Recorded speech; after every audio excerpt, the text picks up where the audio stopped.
कि अगर राष्ट्रीय लोकदल का साथ ना होता तो कहीं ना कहीं भारतीय जनता पार्टी सोचने पर मजबूर हो रही थी। कलम में ताकत नहीं होगी तब तक आप किसी का भला नहीं कर सकते। सरकार 92,000 से अब के 1,92,000 से राष्ट्रीय लोकदल का सहयोग रहेगा। 1 लाख है। जिस प्रकार आज अंबेहटा पीर में राष्ट्रीय लोकदल और बीजेपी का जो परिचय सम्मान समारोह हुआ, उसका कार्यक्रम हुआ। हमारे साथ बातचीत करने के लिए जिला अध्यक्ष आरएलडी के राव केसर मौजूद हैं। इनसे सीधा बात करते हैं। सर, आज किस प्रकार का जो कार्यक्रम हुआ, ये जो किस तरह का आज कार्यक्रम था? ये एक परिचय सम्मेलन था। राष्ट्रीय लोकदल के जितने नकुड़ और गंगो विधानसभा के कार्यकर्ता थे, उनका हमारे माननीय सांसद प्रदीप जी से एक परिचय सम्मेलन कराना था। और परिचय का मतलब ये था कि एक समन्वय बनाकर राष्ट्रीय लोकदल और भारतीय जनता पार्टी जो एनडीए के हिस्सा हैं, दोनों पार्टियां, एक समन्वय बनाकर आगे चुनाव में काम कर सकें और हम विजयश्री प्राप्त कर सकें। कार्यकर्ताओं का पूरा सम्मान के साथ आज परिचय कराया गया है।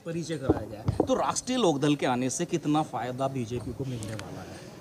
निश्चित रूप से पूरे पश्चिमी उत्तर प्रदेश में मुझे ये कहने में कोई संकोच नहीं है कि अगर राष्ट्रीय लोकदल का साथ ना होता तो कहीं ना कहीं भारतीय जनता पार्टी सोचने पर मजबूर हो रही थी। अब माननीय मोदी जी, माननीय योगी जी, माननीय अमित शाह जी जयंत चौधरी के साथ आने से पश्चिमी उत्तर प्रदेश से निश्चित हो गए हैं।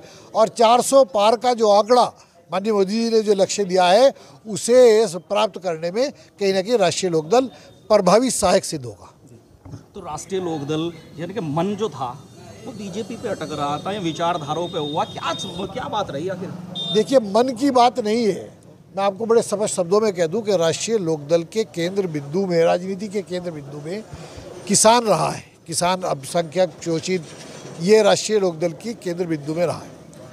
और जहाँ तक किसान के भले के सवाल है, किसान के लिए कुछ करने का काम है, जब तक आप सत्ता में नहीं आएंगे, जब तक आपके कलम में ताकत नहीं आएगी, तब तक हम किसान का भला नहीं कर सकते। 10 साल से हमने विपक्ष में रहकर संघर्ष किया। भाग्यवश जो है वो 60-65% जनता हिंदुस्तान की आज एनडीए के साथ है। तो हमें लगा इस बात के कि सरकार में शरीक होके हम किसान का भला कर पाएंगे। इसी कारण नीतिगत ये फैसला लिया गया। ये क्या निर्णय सही रहेगा कि जब सरकार में रहेंगे तो भला हो पाएगा? क्योंकि 10 इतने काफ़ी समय से विपक्ष में रहने में दुनिया भर के आंदोलन किए गए, पता नहीं क्या क्या चीज़ें सही गई, तो इसमें कितना फ़ायदा होगा? मैंने आपको यही बात अभी कही कि जब तक कलम में ताकत नहीं होगी तब तक आप किसी का भला नहीं कर सकते। सरकार में रहेंगे, आपके कलम में ताकत होगी, आपको मंत्रालय मिलेगा, आप उसके बाद आप सरकार के लिए, शोषित समाज के लिए, पिछड़े समाज के लिए, अल्पसंख्यक समाज के लिए आप कुछ ना कुछ कर पाएंगे, प्रभावी कदम उठा पाएंगे। तो राष्ट्रीय लोकदल कैराना लोकसभा में किस किस प्रकार का योगदान देने वाला है? पिछली बार शायद 85,000 से चुनाव जीते थे, 92 पार थे, 92,000 से अब के 1,92,000 से राष्ट्रीय लोकदल का सहयोग रहेगा। 1,92,000 से। यहाँ पर भी चेयरमैन की बात की जाए तो लोकदल का चेयरमैन है। बिल्कुल, अंबेटा ही में नहीं, उस आदमी का जो हमारा नईम चेयरमैन है, यहाँ से अंबेटा का चेयरमैन पति है, क्षमा उनकी बीवी यहाँ से चेयरमैन है, उनका एक अंबेटा तक ही उनको सीमित मत रखिए।